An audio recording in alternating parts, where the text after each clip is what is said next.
اصل میں وہ ابھی تک آنے والوں کی طرف سے مشکوک تھا، کیونکہ اس کا ذہن تسلیم نہیں کر رہا تھا کہ آنے والا واقعی عمران ہے۔ اس نے سوچا کہ ہو سکتا ہے کوئی ڈوج ہو۔ اس صورت میں اسے صرف یہی سرخ رنگ کا بٹن دبانا پڑے گا اور پوری عمارت ایک دھماکے سے اڑ جائے گی۔ وہ سیکرٹ سروس کے راز کسی صورت میں بھی دشمن کے ہاتھ میں جانے دینے پر رضامند نہیں تھا، اور پھر وہ اس لیے بھی پلٹ آیا تھا کہ اگر آنے والا واقعی عمران ہے تو وہ خود بخود آپریشن روم میں پہنچ جائے گا۔ چند لمحوں بعد دروازے کے اوپر لگا ہوا سرخ رنگ کا بلب جل اٹھا اور نوٹرون نے اطمینان کی ایک طویل سانس لی۔ اس کے تنے ہوئے اعصاب قدرے ڈھیلے پڑ گئے، کیونکہ آنے والے اسی کمرے تک پہنچ گئے تھے۔ اس نے ایک اور بٹن دبایا اور دروازہ کھلتا چلا گیا، اور اسکرین پر نظر آنے والے آئی جی پولیس اور ڈی آئی جی اندر داخل ہوئے۔ آپ اور اس حلیے میں آپ تو جھرنے کی طرف روانہ ہو گئے تھے، نوٹرون نے اٹھ کر ان کا استقبال کرتے ہوئے کہا۔ ہاں، روانہ تو ہوئے تھے، مگر پولیس نے ہمیں واپس ادھر روانہ کر دیا کہ اگر روانہ ہی ہونا ہے تو ادھر کیا اور ادھر کیا، عمران نے مسکراتے ہوئے جواب دیا، اور پھر کرسی پر ڈھیر ہو گیا۔ فیصل ابھی تک خاموش کھڑا تھا۔ بیٹھ جائیے مسٹر ڈی آئی جی، یہ بھی اپنا ہی یار ہے، عمران نے فیصل سے مخاطب ہو کر کہا، اور فیصل خاموشی سے کرسی پر بیٹھ گیا۔ وہ چونکہ پہلی بار ہیڈ کوارٹر آیا تھا، اس لیے اس کی نظروں میں قدرے حیرت کے آثار تھے، اور پھر عمران نے تفصیل کے ساتھ پروفیسر کے فارم سے پولیس ہیڈ کوارٹر اپنی روانگی اور پھر وہاں سے یہاں تک کی روانگی کا حال سنا دیا۔ اوہ، بڑا ہنگامہ خیز سلسلہ ہے، شاگل کو جب اطلاع ملے گی تو وہ پاگل ہو جائے گا، نوٹرون نے تحسین آمیز لہجے میں کہا۔ دونوں ہم قافیہ ہے، کیا فرق پڑتا ہے، شاگل نہ صحیح پاگل ہی صحیح، عمران نے مسکراتے ہوئے کہا، اور نوٹرون بے اختیار ہنس دیا۔ فیصل کے لبوں پر بھی ہلکی ہلکی مسکراہٹ تیرنے لگی۔ ٹیم کا کیا حال ہے، کہاں تک پہنچی ہے وہ، عمران نے اچانک سنجیدہ ہوتے ہوئے پوچھا، اور نوٹرون نے ٹیم کے متعلق اب تک کی تمام تفصیل بتا دی۔ ٹھیک ہے، عمران نے اطمینان کی سانس لیتے ہوئے کہا، اور پھر اس نے جیب میں ہاتھ ڈال کر وہ کاغذ نکالے جو وہ پولیس ہیڈ کوارٹر میں موجود فائل سے اڑا لایا تھا۔ اس نے میز پر پڑے ہوئے کاغذ کو اپنی طرف کھسکایا اور پنسل اٹھا کر اس فائل کے مندرجات کو ڈیکوڈ کرنے میں مصروف ہو گیا۔ تقریباً 15 منٹ تک وہ مختلف حروف کاغذ پر لکھتا رہا اور کاٹتا رہا، پھر اس نے تیزی سے فقرات لکھنا شروع کر دیے۔ جیسے جیسے وہ فقرہ لکھتا جاتا، اس کی آنکھوں میں وحشت کے سائے ابھرتے چلے آ رہے تھے۔ اوہ، انتہائی بھیانک منصوبہ ہے، انتہائی خطرناک، اسے فوراً اور ہر قیمت پر تباہ ہونا چاہیے، عمران کے لہجے میں زخمی بھیڑیے کی سی گرراہٹ تھی۔ کیا بات ہے، کیا منصوبہ، نوٹرون نے چونک کر پوچھا، اور عمران نے کاغذ اس کی طرف بڑھا دیا، اور پھر نوٹرون کے چہرے پر بھی وہی تاثرات ابھر آئے جو عمران کے چہرے پر تھے۔ یہ لوگ انسان نہیں، بھیڑیے ہیں، درندے ہیں، نوٹرون کے لہجے میں شدید کرختگی تھی۔ ہاں، اور ان کا انجام بھی درندوں جیسا ہوگا، تباہی ان کا مقدر بن چکی ہے، عمران کے لہجے میں ابھی تک گرراہٹ تھی۔ مگر عمران صاحب، اگر یہ کس قسم کی مشین ہے جو بغیر دھماکوں کے لاکھوں افراد کو موت کے منہ میں پہنچا دیتی ہے، نوٹرون نے الجھے ہوئے لہجے میں کہا۔ میں کچھ سمجھ گیا ہوں۔ فائل کے اوپر اس کے 2 نام لکھے ہوئے تھے، SSW اور خاموش چیخیں، اور شکر گڑھ کے حادثے میں ہلاک ہونے والوں کے حالات دیکھ کر میں ان کے آئیڈیے تک پہنچ گیا ہوں، عمران نے جواب دیا۔ کیا آپ اس آئیڈیے پر روشنی ڈال سکتے ہیں، نوٹرون نے پوچھا۔ جہاں تک میرا خیال ہے، یہ سب کچھ آواز کی لہروں سے ہوا ہے۔ اس کو مختصر طور پر یوں سمجھ لو کہ آواز کی لہریں مختلف طاقتوں کی ہوتی ہے۔ انسانی کان ایک حد تک اونچی آواز سن سکتے ہیں، اور اس سے زیادہ طاقت کی آواز سنائی تو نہیں دیتی، مگر وہ زبردست تباہی پھیلا دیتی ہے، یعنی ایسی چیخ جو انسانی کانوں کے لیے خاموش کے مترادف ہے، مگر اس کی طاقت انسان کو ہلاک کر دیتی ہے۔ دوسرے لفظوں میں اسے ہم خاموش چیخ کہہ سکتے ہیں۔ شکر گڑھ میں میں نے انسانی کانوں سے خون نکلا ہوا دیکھا تھا، اور فائل پر خاموش چیخیں لکھا ہوا تھا۔ اس سے صاف ظاہر ہوتا ہے کہ پروفیسر مارٹن نے ایسی مشین ایجاد کی ہے جو آواز کی انتہائی طاقتور لہریں پیدا کرتی ہے۔ یہ لہریں چونکہ انسانی کانوں کی حد سماعت سے اونچی ہوتی ہے، اس لیے کسی قسم کی آواز کوئی آواز سنائی نہیں دیتی، مگر یہ لہریں ہر طرف تباہی پھیلا دیتی ہے۔ شکر گڑھ پر اپنی خاموشی چیخوں کا تجربہ کیا گیا، اور اب یہ تجربہ رامانند چوٹی کے ذریعے زیادہ وسیع پیمانے پر کیا جا رہا ہے، یعنی لاکھوں افراد کی انتہائی خاموشی سے ہلاکت۔ عمران کے لہجے میں وحشت کی جھلکیاں موجود تھیں۔ اس کا مطلب ہے SSW سے ان کی مراد سپر ساؤنڈ ویوز ہے، نوٹران نے سر ہلاتے ہوئے کہا۔ ہاں، اس کا یہی مطلب نکلتا ہے، اور اس کاغذ سے اس بات کا ثبوت مل گیا ہے کہ وہ جلد ہی رامانند پہاڑ کی چوٹی پر موجود لیبارٹری سے ہمارے ملک کے سرحدی شہر جوشان کو نشانہ بنانے والے ہیں۔ عمران نے جواب دیا۔ ہاں، اس سلسلے میں نے آپ کو اطلاع دی تھی، نوٹران نے جواب دیتے ہوئے کہا۔ ہاں، مگر وہ صرف اطلاع تھی، اور اب بات یقینی ہو چکی ہے۔ ہمیں جس قدر جلد ممکن ہو سکے اس لیبارٹری کو تباہ کرنا ہوگا، عمران نے کہا۔ مگر عمران صاحب، رامانند پہاڑ کی چوٹی تک پہنچنا انتہائی کٹھن مرحلہ ہے، نوٹران نے کچھ سوچتے ہوئے کہا۔ کٹھن قسم کے لفظ میری لغت میں نہیں ہوتے، جو ہوگا دیکھا جائے گا۔ اب ہمیں جس قدر جلد ممکن ہو جھرنی پہنچنا چاہیے، مزید دیر ہمارے لیے تباہ کن ثابت ہوگی، عمران نے دانت پیستے ہوئے کہا۔ میرا خیال ہے کہ اب ہمیں کوئی جہاز ہائی جیک کرنا چاہیے، جھرنی میں مہاراجہ کا رن وے موجود ہے، نوٹران نے کچھ سوچتے ہوئے کہا۔ نہیں، رن وے پر اترنے کے بعد کافرستان کی تمام قوت جھرنی پر مرکوز ہو جائیں گی، اور اس نازک مشن کی خاطر وہ لوگ مہاراجہ کا بھی خیال نہیں کریں گے۔ ہمیں راستے میں ہی اترنا پڑے گا۔ بہرحال خیال ٹھیک ہے، جہاز والا آئیڈیا اچھا ہے۔ ہم میک اپ بدل لیں، تم بھی تیار ہو جاؤ، ہم تینوں چلیں گے، عمران نے اٹھتے ہوئے کہا، اور پھر خود تیزی سے کمرے سے ملحقہ باتھ روم میں گھس گیا۔ تھوڑی دیر بعد جب عمران باہر آیا تو وہ ایک عام کافرستانی نوجوان کے روپ میں تھا۔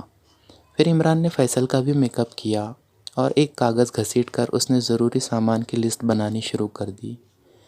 یہ سامان 1 گھنٹے کے اندر مہیا کر دو، شام کو جہاز ہائی جیک کریں گے، عمران نے نوٹران کی طرف کاغذ بڑھاتے ہوئے کہا، اور نوٹران نے سر ہلا دیا، اور پھر کاغذ ہاتھ میں تھامے کمرے سے باہر نکلتا چلا گیا، اور عمران نے کرسی کی پشت سے سر ٹیک کر آنکھیں بند کر لی۔ جولیا اور ٹیم کے دوسرے ممبروں نے شکاری کیمپ میں پہنچتے ہی منہ ہاتھ دھو کر اپنا حلیہ درست کیا، اور اب وہ سب شکاریوں کے مخصوص لباس میں تھے، جبکہ جولیا مہاراجہ کی پرسنل سیکرٹری کا روپ دھار چکی تھی۔ انہیں اچھی طرح معلوم تھا کہ ابھی ان کے کیمپ کو گھیر لیا جائے گا، اس لیے وہ ہر صورتحال سے نپٹنے کے لیے ذہنی طور پر پوری طرح تیار تھے۔ اور پھر وہی ہوا۔ تقریباً آدھے گھنٹے بعد بے شمار ہیلی کاپٹر جنگل پر پرواز کرتے ہوئے نظر آئے۔ اس کے ساتھ ساتھ جیپوں کا شور بلند ہوا، اور کیمپ میں موجود تمام افراد چوکنے ہو گئے۔ تھوڑی ہی دیر بعد کیمپ کو چاروں طرف سے ملٹری کے سپاہیوں نے گھیر لیا، اور پھر ایک ہیلی کاپٹر کیمپ کے سامنے خالی جگہ پر اترا۔ اس میں سے 4 افراد باہر آ گئے۔ یہ چاروں سادہ لباس میں تھے۔ ان کے باہر آتے ہی ملٹری کا ایک دستہ تیزی سے آگے بڑھا، اور پھر ان کے پیچھے کھڑا ہو گیا۔ ان کے ہاتھوں میں اسٹین گنیں پکڑی ہوئی تھی، اور وہ سب بے حد چوکنے معلوم ہو رہے تھے۔ ایک طویل القامت آفیسر نے مڑ کر دستے کے انچارج سے کہا، جنگل کی تلاشی اچھی طرح لے لی گئی ہے؟ یس سر، جنگل میں اس کیمپ کے علاوہ اور کچھ نہیں ہے، انچارج نے مؤدبانہ لہجے میں جواب دیا۔ طویل القامت آدمی نے سر ہلاتے ہوئے کہا، اور پھر وہ کیمپ کی طرف بڑھنے لگا۔ باقی افراد اور حفاظتی دستہ اس کے پیچھے پیچھے تھا۔ کیمپوں میں موجود تمام افراد اپنے اپنے کیمپوں سے باہر آ گئے تھے۔ ان سب کے چہروں پر حیرت کے تاثرات تھے۔ جیسے ہی ہیلی کاپٹر سے اترنے والے کیمپ کے قریب پہنچے، وہ شخص جو صفدر وغیرہ کو یہاں لے آیا تھا اور جس نے اپنا نام راجندر سنگھ بتایا تھا، آگے بڑھا۔ آپ لوگ کیا چاہتے ہیں؟ یہ مہاراجہ جوناگڑھ گڑھ کا شکاری کیمپ ہے، راجندر سنگھ نے بڑے باوقار لہجے میں اس طویل القامت سے مخاطب ہوتے ہوئے کہا، جو سب سے آگے تھا۔ ہمیں معلوم ہے، کیا مہاراجہ جوناگڑھ کیمپ میں موجود ہے؟ طویل القامت نے سرد لہجے میں کہا۔ نہیں، وہ ابھی نہیں پہنچے، مگر کسی بھی لمحے وہ یہاں پہنچ سکتے ہیں، راجندر سنگھ نے اسی طرح باوقار لہجے میں جواب دیا۔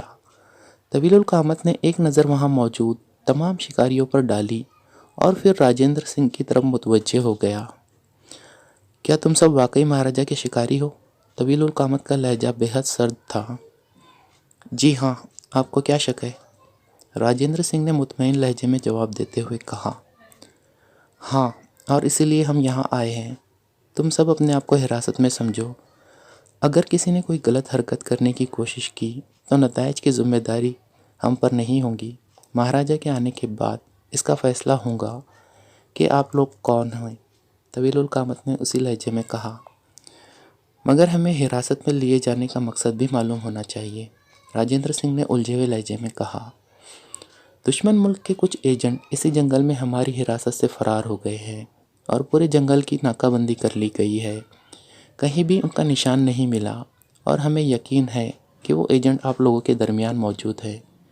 طویل القامت نے، جو ملٹری سیکرٹ سروس کا سربراہ 01 تھا، انتہائی سنجیدہ لہجے میں کہا۔ اوہ، آپ کو غلط فہمی ہوئی ہے۔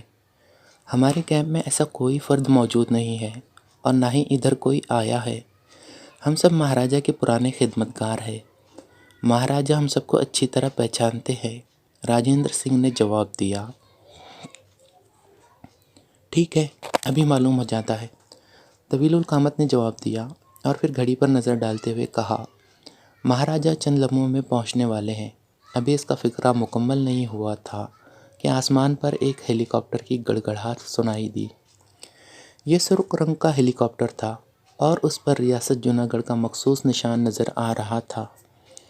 مہاراجا آ گئے، راجندر سنگھ نے بڑبڑاتے ہوئے کہا۔ مہاراجا کا ہیلی کاپٹر کیمپ کے سامنے اتر گیا۔ ہیلی کاپٹر کا دروازہ کھلا اور پھر ادھیڑ عمر اور بڑی بڑی مونچھوں والے مہاراجا بڑے شاہانہ انداز میں باہر آ گئے۔ طویل القامت اپنے ساتھیوں سمیت ان کی طرف بڑھا۔ راجا بڑی حیرت بھری نظروں سے ادھر ادھر دیکھ رہے تھے۔ طویل القامت نے آگے بڑھ کر جیب سے ایک کارڈ نکالا اور مہاراجا کے سامنے کر دیا۔ مہاراجا نے ایک نظر کارڈ پر ڈالی اور پھر ان کی نظروں میں حیرت کے تاثرات کچھ اور ابھر آئے۔ آپ لوگ یہاں کیوں موجود ہیں؟ کیا چکر ہے؟ مہاراجا کے لہجے میں ہلکی سی تلخی تھی۔ ہز ہائنس، دشمن ملک کے چند ایجنٹ ملٹری سیکرٹ سروس کے ہاتھوں سے اس جنگل میں فرار ہو گئے ہیں۔ ہم نے پورے جنگل میں انہیں تلاش کیا ہے مگر ان کا کہیں کوئی نشان نہیں ملا۔ اس جنگل میں صرف آپ کا شکاری کیمپ موجود ہے، اسی لیے 01 نے قدرے مؤدبانہ مگر سرد لہجے میں کہا۔ اسی لیے تمہیں شک ہے کہ دشمن کے ایجنٹ یہاں موجود ہیں، مہاراجا نے قدرے غصیلے لہجے میں کہا۔ ہز ہائنس درست سمجھے ہیں، ہم کیمپ کی چیکنگ کرنا چاہتے ہیں۔ آپ کا انتظار تھا، آپ یہ دیکھیں کہ کیا یہاں موجود لوگ واقعی آپ کے آدمی ہیں یا نہیں، 01 نے کہا۔ ٹھیک ہے، دیکھ لیتے ہیں، آپ بے فکر رہیں، ہم آپ سے مکمل تعاون کریں گے، آئیے ہمارے ساتھ، مہاراجا نے سر ہلاتے ہوئے کہا اور پھر وہ انہیں لے کر کیمپ کی طرف بڑھ گیا جہاں مہاراجا کے شکاریوں کے ساتھ ساتھ سیکرٹ سروس کے ممبران موجود تھے۔ جیسے ہی مہاراجا راجندر سنگھ کے پاس پہنچا، راجندر سنگھ نے باقاعدہ فوجی سیلیوٹ کیا اور مؤدب کھڑے ہو گیا۔ راجندر سنگھ، یہاں دشمن کے ایجنٹ تو نہیں آئے؟ مہاراجا نے کہا اور اسی لمحے اس کی نظریں صفدر اور اس کے ساتھیوں کی طرف اٹھ گئی اور اس کی آنکھوں میں حیرت کے تاثرات ابھرنے لگے۔ نہیں جناب، ہم سب یہاں موجود ہیں، نوٹرون ہمیں یہاں پہنچا کر واپس چلا گیا تھا، راجندر سنگھ نے بڑے مؤدبانہ لہجے میں کہا۔ اور نوٹرون کا نام سنتے ہی مہاراجا یکدم چونک پڑے۔ دوسرے لمحے ان کا چہرہ پرسکون ہو گیا۔ ہز ہائنس، آپ ان کے چہرے، جسامت اور قد و قامت کو اچھی طرح دیکھیں، کیا آپ انہیں اچھی طرح پہچانتے ہیں، 01 نے مؤدبانہ لہجے میں کہا۔ مہاراجا آگے بڑھے اور پھر وہ ایک ایک آدمی کے پاس پہنچ کر رکتے، اسے غور سے دیکھتے اور پھر سر ہلاتے ہوئے آگے بڑھ جاتے۔ یہاں سب میرے پرانے شکاری موجود ہیں اور ان میں کوئی شخص اجنبی نہیں ہے، مہاراجا نے اطمینان بھرے لہجے میں 01 سے مخاطب ہوتے ہوئے کہا۔ بہتر جناب، مگر ہمیں اجازت دیجیے کہ ہم ان سب کو اپنے طور پر چیک کر لیں، 01 نے قدرے مسکراتے ہوئے کہا۔ ہاں ہاں، اجازت ہے، مگر یہ سب بخیڑا جلد از جلد ختم ہو جانا چاہیے، تم نے میرا موڈ غارت کر دیا ہے، مہاراجا نے برا سا منہ بناتے ہوئے کہا۔ 01 نے مہاراجا کو جواب دینے کی بجائے اپنے ساتھیوں کو اشارہ کیا اور پھر 2 آدمی آگے بڑھے۔ ایک کے ہاتھ میں امونیا کی بوتل تھی جبکہ دوسرے کے ہاتھ میں تولیہ تھا۔ پھر ایک ایک آدمی کے چہرے کو امونیا سے دھویا گیا اور تولیے سے خوب رگڑا گیا، مگر چونکہ وہ سب اصل چہروں میں تھے اس لیے 01 کی تمام کوششیں رائگاں گئیں۔ ٹھیک ہے جناب، ہم معذرت خواہ ہیں، 01 نے طویل سانس لیتے ہوئے کہا۔ بہرحال ٹھیک ہے، مگر اب ہم بھی واپس جائیں گے، ہمارا موڈ خراب ہو گیا ہے، مہاراجا نے برا سا منہ بناتے ہوئے کہا، اور پھر راجندر سنگھ سے مخاطب ہو کر کہنے لگا، راجندر، کیمپ سمیٹ لیے جائے، ہم واپس جا رہے ہیں، مہاراجا نے کہا، اور پھر وہ تیز تیز قدم اٹھاتے واپس اپنے ہیلی کاپٹر کی طرف بڑھتے چلے گئے۔ راجندر سنگھ کے اشارے پر تیزی سے کیمپ سمیٹے جانے لگے اور تقریباً آدھے گھنٹے بعد وہ سب لینڈ اوور جیپوں میں سوار ہو کر چل پڑے۔ ملٹری کے چند آدمی ان کی جیپوں پر موجود تھے تاکہ انہیں جنگل سے باہر پہنچا دیا جائے۔ 01 نے خاص طور پر اس کا حکم دیا تھا کہ کہیں راستے میں دشمن کے ایجنٹ نہ چھپے ہوئے ہوں اور ان جیپوں کے ذریعے بچ کر نکل جانے میں کامیاب ہو جائے۔ چاروں طرف گہرا اندھیرا چھایا ہوا تھا، صرف کنٹرول ٹاور کی بتیاں جل رہی تھی۔ پورا رن وے تاریک اور سنسان پڑا ہوا تھا، البتہ سیکیورٹی کے افراد اپنی اپنی جگہوں پر چوکنے تھے۔ یہ مخصوص فوجی ہوائی اڈہ تھا، یہاں سے صرف خصوصی پروازیں اڑ اور اتر سکتی تھی۔ یہ ہوائی اڈہ دارالحکومت سے کافی دور ایک گھنے جنگل کے درمیان واقع تھا اور اس کی حفاظت کی خصوصی انتظامات کیے گئے تھے۔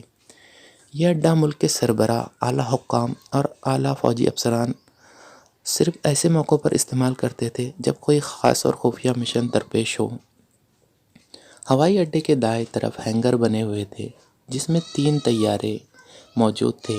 یہ طیارے بھی ہنگامی حالت میں استعمال کیے جاتے تھے۔ ہینگروں کے فولادی دروازے بند تھے اور ان کے گرد ملٹری کے چاق و چوبند نوجوان بڑے محتاط انداز میں پہرے دے رہے تھے۔ ان سب کے ہاتھوں میں اسٹین گنیں تھیں۔ کنٹرول ٹاور پر ڈیوٹی پر موجود نوجوان بڑے اطمینان سے کرسی پر بیٹھا ایک ضخیم ناول کے مطالعے میں مصروف تھا، جبکہ کنٹرول روم کے باہر بیٹھا ہوا چپڑاسی بیٹھا اونگ رہا تھا۔ رات آدھی سے زیادہ گزر چکی تھی، وہ سب اپنی اپنی جگہ اطمینان سے اور فارغ بیٹھے ہوئے تھے، کیونکہ شیڈول میں کسی پرواز کے آنے یا جانے کا کوئی امکان نہیں تھا۔ البتہ ہنگامی بنیادوں پر کسی بھی وقت کوئی پرواز یہاں سے جا یا آ سکتی تھی۔ اچانک کنٹرول ٹاور میں موجود ٹیلی فون کی گھنٹی زور سے بج اٹھی اور نوجوان نے چونک کر سر اٹھایا اور پھر جھپٹ کر ریسیور اٹھا لیا۔ یس، ڈیوٹی روم، نوجوان نے مؤدبانہ لہجے میں کہا۔ Chief secretary, ministry of defence speaking, special پرواز کے لیے تیار ہو جائے، سب کو الرٹ کر دیا جائے، سرحدی چوکیوں کو چوکنا کر دیا جائے۔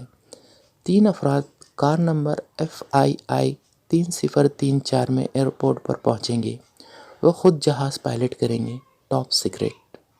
چیف سیکریٹری کی باوقار آواز سنائی دی۔ کوڈ سر، آپریٹر نے پوچھا۔ 0102، چیف سیکریٹری نے جواب دیا۔ اوکے سر، انتظامات ہو جائیں گے، آپریٹر نے مطمئن لہجے میں جواب دیا اور اس کے ساتھ ہی رابطہ ختم ہو گیا۔ آپریٹر نے ناول ایک طرف رکھا اور پھر میز پر رکھے ہوئے ٹرانسمیٹر کا ہیڈ کلپ اٹھا کر کانوں سے لگایا اور بٹن آن کر دیا۔ ٹرانسمیٹر پر موجود ایک چھوٹا سا بلب تیزی سے جلنے بجھنے لگا۔ Hello hello, control tower special airport speaking, top secret message, ابھی ابھی ایئرپورٹ سے خصوصی پرواز جائیں گی، ہینگر نمبر 3 کا جہاز رن وے پر پہنچایا جائے، سیکیورٹی پوری طرح الرٹ رہے، سرحدی چوکیوں کے لیے میسج پلیز نوٹ کر لیں، کار نمبر FII 3034 میں 3 افراد کو پوری حفاظت سے ایئرپورٹ پہنچا دیا جائے، chief secretary, ministry of defence message, code 0102، دوبارہ سنیں۔ آپریٹر نے یہی پیغام دوبارہ دہرایا اور پھر ٹرانسمیٹر بند کر دیا۔ اب وہ پوری طرح چوکنا ہو کر کنٹرول مشینوں کو چیک کرنے میں مصروف ہو گیا۔ رن وے کی بتیاں جلا دی گئی اور ہینگر نمبر 3 پر تیزی سے نقل و حرکت شروع ہو گئی۔ ہینگر نمبر 3 کا دروازہ کھول دیا گیا اور پھر ایک چھوٹا سا جہاز باہر نکالا گیا۔ چھوٹی سی جیپ کے پیچھے اسے ہک کر دیا گیا اور جیپ اسے لیے ہوئے رن وے پر دوڑنے لگی۔ عمران صاحب، ایک نادر ترکیب سمجھ میں آ گئی ہے، اب ہمیں جہاز ہائی جیک نہیں کرنا پڑے گا، نوٹرون نے کمرے میں داخل ہوتے ہوئے مسرت بھرے لہجے میں کہا۔ تو کیا الف لیلوی کہانیوں کا اڑن قالین ہاتھ چڑھ گیا ہے؟ عمران نے چونک کر پوچھا۔ بس یوں ہی سمجھ لیجیے، میں نے سب انتظام کر لیا ہے۔